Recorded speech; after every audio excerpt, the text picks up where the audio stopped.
श्री राम समर्थ. समर्थांनी एक सुंदर असा बोध आपल्यासाठी प्राप्त करून दिलेला आहे. जसे उकाड्याने दूध नासतं ना, तसं क्रोधाने स्नेह नासतो. समर्थ म्हणाले, ज्याप्रमाणे थंडी असो, गरमी असो, पाऊस असो, उन्हाळा, पावसाळा, हिवाळा, पण प्रत्यक्षात ज्या वेळेला आपण दूध आणतो त्यावेळेला थंडीच्या दिवसांमध्ये कधी दूध जास्तीत जास्त नासत नाही. पावसाळ्यामध्ये सुद्धा दूध नासत नाही, परंतु उन्हाळ्याच्या दिवसामध्ये बघा दूध नासलं जातं. कारण खूप गरमी असते, वातावरण वेगळं असतं. ज्याप्रमाणे उकाड्याने दूध नासतं, तसंच क्रोधाने मैत्री नासते. आता विचार करा, लहानपणापासून आपल्या शेजारचा मित्र बघा किंवा एखादी मैत्रीण असेल, ते आपल्यासोबत असायचे. लहानपणापासून आपण दररोज शाळेत जायचो, यायचो. कमीत कमी 5-10 वर्ष आपण त्यांच्या सोबत राहिलो आणि कालांतराने एखाद्या क्षुल्लक कारणावरून बघा वाद झाला. आता तो वाद क्षुल्लक कारणावरून झाला होता, परंतु त्या वादाचं मूळ कारण हे कोणालाच माहिती नव्हतं. सर्वजण आपापसात भांडत होते. इतक्या वर्षाची मैत्री, त्या मैत्रीमध्ये फूट पडली. कोण कधी केव्हा कसं काय बोलेल ते कळणार सुद्धा नाही. कारण तिघजण बघा सोबत असायचे आणि सोबत असताना कोणीतरी चौथा व्यक्ती, कोणीतरी चौथा माणूस ज्यावेळी प्रत्यक्षात एकमेकांचे कान भरवतो, तेव्हा नक्कीच वादामध्ये रूपांतर होत असते. आता क्रोध का आला? समर्थ म्हणाले, विषय वाचलोय. कोण येईल, काय बोलेल ते आपल्याला माहीत पडणार नाही. समोरची व्यक्ती जेव्हा आपल्याला म्हणते की ती व्यक्ती तुझ्याविषयी असं असं म्हणत होती, आता आपण जी व्यक्ती बोललेली आहे त्या व्यक्तीचं आपण शब्द ऐकले का? ती व्यक्ती काय बोलली आपण डोळ्यांनी पाहिलं का? कानाने ऐकलं का? नाही. कोणीतरी चौथी व्यक्ती जेव्हा आपले कान भरवते ना, तेव्हा त्या व्यक्तीवर आपण लगेच विश्वास ठेवतो. खरंच मला ही व्यक्ती बोलली असेल का? खरंच हा माझा मित्र असा बोलला असेल का? खरंच माझी मैत्रीण अशी बोलली असेल का?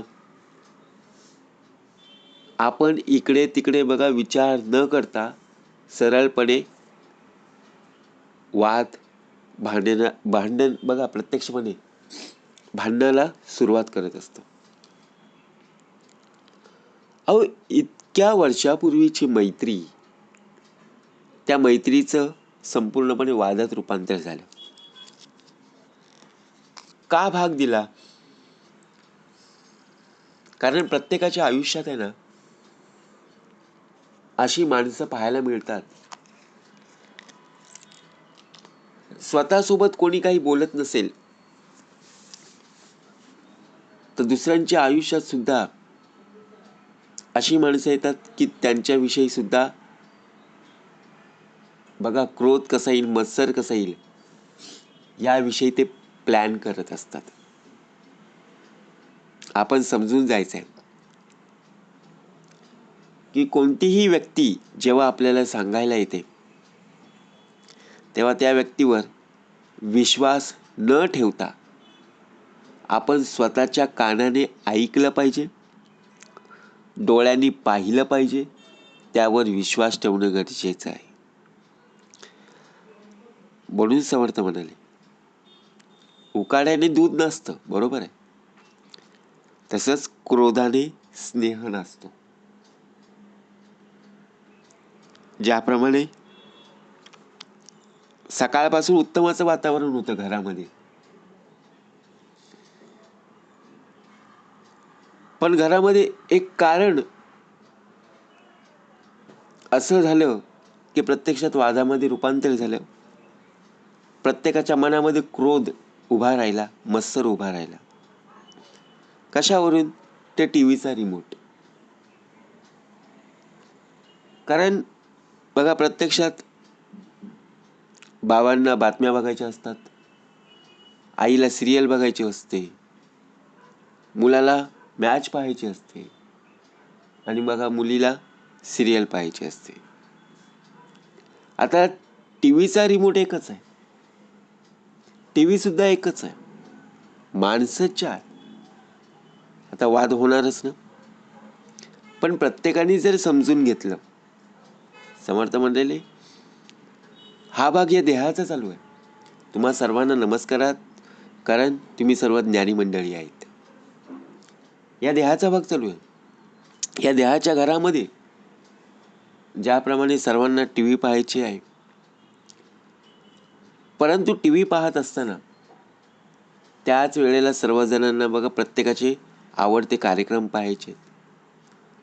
आता करणार काय? मुलगा बहीण, बघा बहीण भावांमध्ये भांडणं झाली. आता सकाळपासून उत्तम असं वातावरण होतं,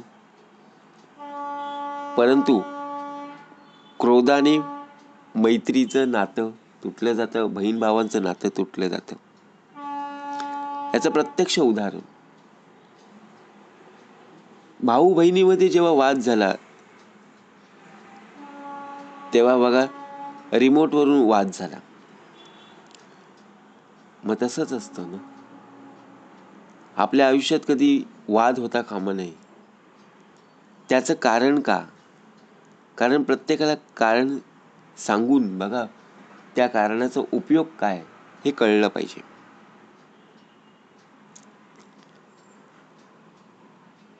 मैत्रीचं नातं आणि नात्यातलं बघा ज्याप्रमाणे मैत्रीपणा हा वेगळाच आहे.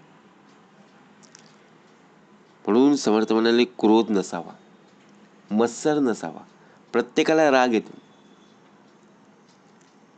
आणि राग जेव्हा जेव्हा येतो ना, तेव्हा तेव्हा आपला देह हा शांत असणं गरजेचं आहे. की राग कोणत्या गोष्टीमुळे आलेला आहे. जर आपण त्या गोष्टीमुळे बघा संपूर्ण एखाद्या व्यक्तीवर राग काढत असू, मग उपयोग काय? म्हणून समर्थ म्हणाले, राग हा फक्त 2 सेकंदाचा असतो, परंतु संपूर्ण आयुष्यातली माणसं दूर होतात. बरोबर ना? आपल्या गावामध्ये सुद्धा बघा एखादी व्यक्ती आपल्याला कधी विचारत सुद्धा नाही, परंतु जेव्हा ती व्यक्ती बघा आपल्याला कधी प्रत्यक्षपणे बोलायला येत नसायची, कधी आपल्याला कुठलीही गोष्ट सांगत नसायची, आपल्याला वाईट वाटायचं. पण विचार जर केला ना, ती व्यक्ती जेव्हा आपल्याजवळ आली, आपल्याशी 2 गोष्टी बोलायला लागली, तेव्हा आपण त्यांच्यामधले जे बघा जो क्रोधीपणा होता तो विसरलो. आपल्या मनामध्ये असणारा जो मत्सर होता तो सुद्धा विसरलो, आणि एकमेकांशी बरोबर संवाद साधू लागलो. म्हणून समर्थ म्हणाले, बोलताना सुद्धा विचारपूर्वक बोलणं गरजेचं आहे. एखाद्याच्या मनाला लागेल असं जेव्हा आपण बोलायला जाऊ, मग तो उपयोग काय? ज्या क्रोधाने संपूर्ण मैत्रीचं नातं तुटलं बघा, म्हणजे इतक्या वर्षाची नाती, ज्या वेळेला त्या मैत्रीमध्ये मित्र असो मैत्रिणी असो, त्यांना आपण चुकीच्या पद्धतीने बोललो गेलो, आणि आपला वाढदिवस असेल तेव्हा बरोबर आपण सर्वांना बोलवलं, ते येतील का हो? नाहीच येणार. काहीतरी कारण सांगतील किंवा तुमच्यासोबत पुन्हा येणार नाही. म्हणून असं होता कामा नये. जसं उकाड्याने दूध नासतं ना, दूध नासल्यावर बघा त्याचं आपण काहीतरी नवीन पदार्थ तयार करत असतो, फेकून देत नाही आहे. बरोबर की नाही? दुधाचं दही, दहीचं लोणी, लोणीचं ताक, आपण असं काहीतरी करत असतो. परंतु क्रोधाने नक्कीच स्नेह, मैत्रीपणा नाचला जात असतो. जय जय रघुवीर समर्थ.